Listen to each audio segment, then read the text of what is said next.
Assalamualaikum warahmatullahi wabarakatuh. Perkenalkan, nama saya Siti Nur Khotimah dari Universitas Kapuas Sintang, Prodi Pendidikan Biologi. Pada pertemuan kali ini, kita akan membahas materi dari kelas 11 SMA. Bahasan ini adalah bahasan dari sistem tubuh manusia yang mungkin merupakan sistem dari pelajaran materi yang mendekati akhir-akhir untuk tahun ajaran kali ini, yakni sistem reproduksi. Nah, sistem ini adalah materi yang sebenarnya kalian semua sudah pelajari dari awal, mungkin di MP atau mungkin di tingkatan yang lain. Nah, untuk kesempatan kali ini, kita akan membahas sistem reproduksi pada pria. Sambil kita ingat-ingat kembali tujuan reproduksi yang dilakukan oleh makhluk hidup. Nah, tujuan reproduksi yang dilakukan oleh makhluk hidup tentunya berkaitan dengan kelestarian jenis agar mereka tidak punah. Untuk memperbanyak jenisnya, memperbanyak individunya, ya. Reproduksi ini merupakan salah satu ciri dari makhluk hidup yang harus kita ketahui. Dan khusus untuk manusia, perkembangbiakan atau reproduksi pada manusia dilakukan secara generatif atau dengan seksual. Perkembangbiakan generatif atau seksual ini berarti melibatkan dua individu sebagai induk. Ya, sambil diingat, ini materi yang sebenarnya sudah lama, mungkin sejak SD, SMP juga diulang, maka di kelas 11 ini juga kita perdalam lagi. Ya, sambil mengingatkan bahwa materi reproduksi ini untuk yang seksual terjadi pada manusia itu melibatkan dua individu, maka dari itu ada kaitannya dengan dua jenis kelamin yang berbeda sehingga dinyatakan dengan secara seksual. Nah, adik-adik sekalian, dalam materi reproduksi, baik pada manusia maupun pada hewan, ada beberapa istilah yang harus kita ingat. Setidaknya ada dua istilah penting yang harus kita ingat pada materi tersebut. Yang pertama adalah istilah gonad. Kemudian yang kedua adalah istilah gamet. Nah, gonad dan gamet ini akan banyak atau sering kita temui istilah ini pada sistem reproduksi pada manusia maupun pada hewan serta makhluk hidup lain yang juga melibatkan sistem reproduksi seksual. Sambil adik-adik ingat kembali, gonad itu istilah untuk kelenjar kelamin, yakni organ khusus di dalam tubuh makhluk hidup, terutama pada manusia. Karena kita bicara sistem reproduksi pada manusia yang nanti berkaitan dengan produksi dari gamet. Sedangkan gamet itu sendiri adalah istilah sel kelamin. Jadi, kalau kita sebutkan gamet, maka cukup disebut gamet saja, bukan sel gamet, karena gamet itu sudah pasti sel kelamin. Nah, adik-adik sekalian, kalau kita hubungkan dengan sistem tubuh pada manusia, gonad yang merupakan kelenjar kelamin ini dibagi jadi dua, karena terkait dengan jenis kelamin yang dimiliki manusia. Pada pria, gonad yang dimiliki pria disebut dengan testis, sedangkan pada wanita disebut dengan ovarium. Sambil kita ingat lagi ya, testis maupun ovarium normalnya dimiliki oleh setiap individu. baik yang laki-laki atau pria. Nah, yang laki-laki memiliki testis dan wanita memiliki ovarium. Jumlahnya sepasang secara normal. Kemudian, fungsinya untuk menghasilkan gamet. Jadi, ini yang terhubung antara gonad dan gamet yang harus kita ingat. Gonad berfungsi untuk memproduksi atau menghasilkan gamet. Nah, sedangkan gamet pada manusia, untuk yang laki-laki disebut dengan spermatozoa, atau lebih kita kenal dengan sel sperma. Sedangkan pada wanita disebut dengan ovum, atau disebut dengan sel telur.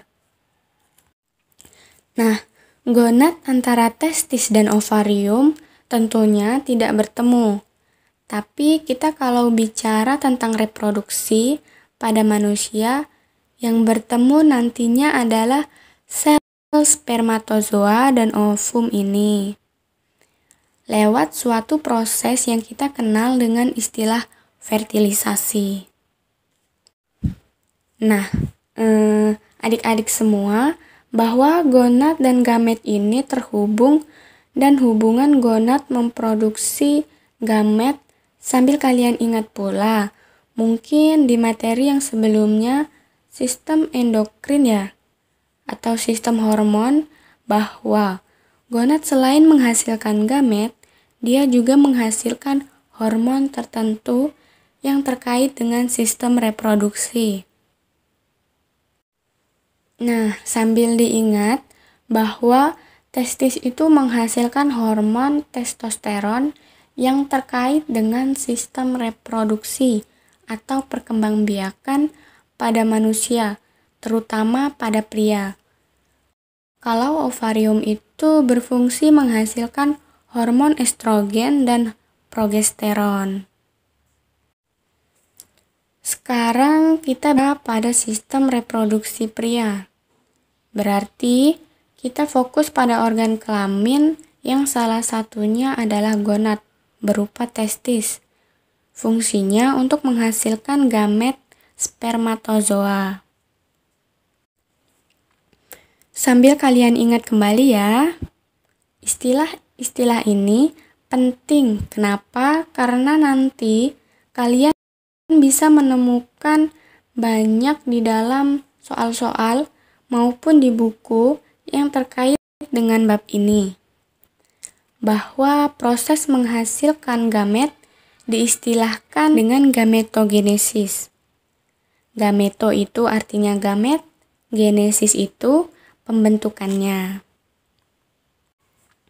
Nah, testis menghasilkan spermatozoa, maka prosesnya disebut dengan spermatogenesis. Sedangkan ovarium menghasilkan ovum, disebut dengan oogenesis. Nah, pada sistem reproduksi pria itu berbeda nanti dengan sistem reproduksi wanita dalam hal pembelajaran kita. Karena pada sistem reproduksi pria lebih banyak membahas bagian-bagiannya. Sedangkan kalau pada sistem reproduksi wanita itu lebih banyak membahas tentang proses yang terjadi di dalamnya. Kalau kita ingat, dalam susunan sistem reproduksi pria ada beberapa bagian.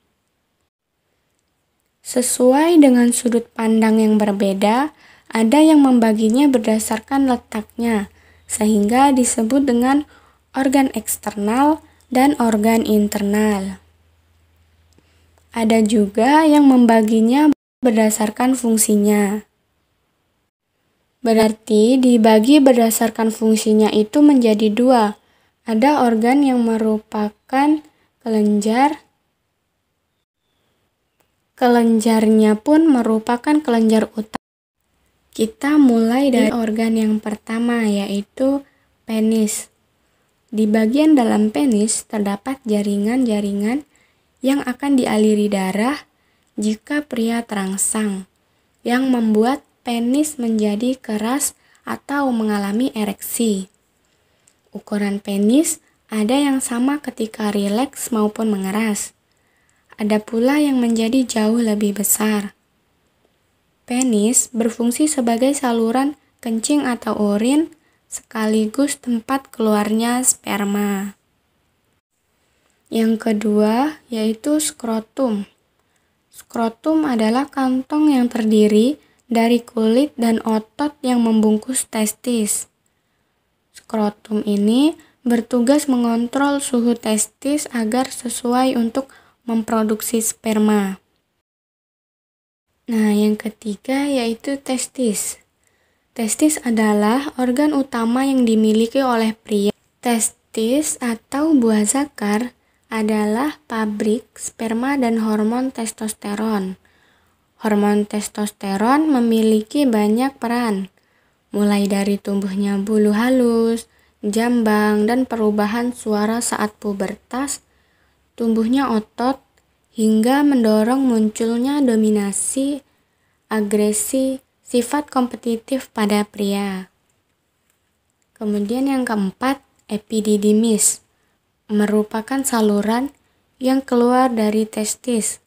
Fungsinya adalah sebagai tempat penyimpanan sperma sementara. Kemudian yang kelima, saluran uretra. Saluran uretra merupakan saluran yang terdapat dalam penis. Perannya adalah sebagai saluran keluarnya sperma dan urin. Yang keenam adalah vesikula seminalis. Nah, vesikula seminalis merupakan kelenjar yang menghasilkan zat yang berisi basa atau alkali, fruktosa atau gula monosakarida, hormon prostaglandin, dan protein pembekuan. Kemudian yang ketujuh, kelenjar prostat.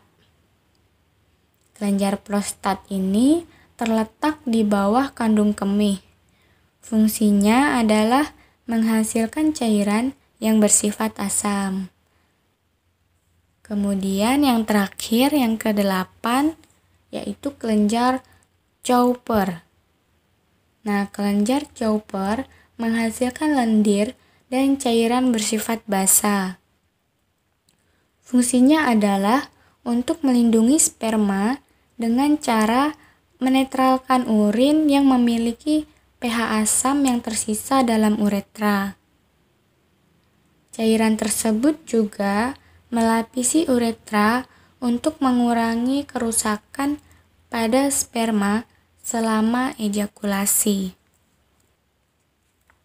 Nah, itulah tadi materi mengenai sistem reproduksi pada pria. Semoga materi ini dapat membantu kalian untuk memahami sistem reproduksi pada pria.